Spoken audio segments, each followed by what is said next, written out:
અખૂટ જ્ઞાનનો ખજાનો જો તમારી પાસે છે તો આ સમાચાર તમારો ઉત્સાહ બમણો કરી શકે છે। વાવથરા જિલ્લાના એક વિદ્યાર્થીએ કેવી રીતે પાસ કરી કોણ બનશે ગુજરાતના જીનિયસની પ્રથમ રાઉન્ડની પરીક્ષા, હવે તે પણ જાણીએ।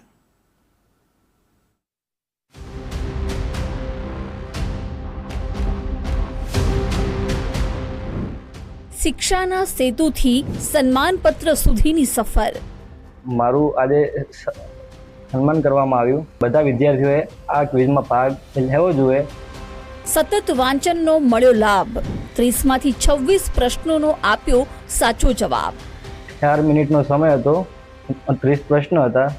સતત અભ્યાસ, યોગ્ય માર્ગદર્શન અને અડગ સંકલ્પનું વધુ એક શાશ્વત પ્રમાણ જોવા મળ્યું વાવથરાદ જિલ્લાના ભાભરમાં। ગુજરાત ફર્સ્ટ દ્વારા આયોજિત મેગા ક્વિઝ કોમ્પિટિશનમાં ભાગ લઈ રઘુવીરસિંહ સોલંકી ડિજિટલ દંગલની સ્પર્ધામાં પાસ થતાં જ પરિવાર તથા મિત્ર વર્તુળમાં ખુશીની લહેર જોવા મળી છે।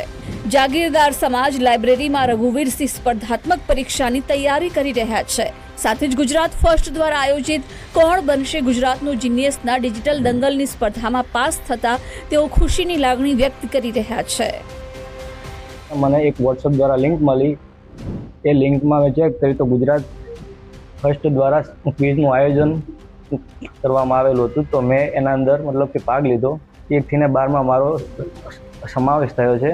ગુજરાત ફર્સ્ટ દ્વારા ક્વિઝનું આયોજન મતલબ કરવામાં આવેલ છે, તો બધા વિદ્યાર્થીઓએ આ ક્વિઝમાં ભાગ લેવો જોઈએ।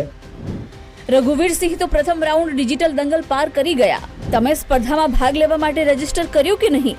ન કર્યું હોય તો આજે જ જોડાઓ। કોણ બનશે ગુજરાતનો જીનિયસમાં?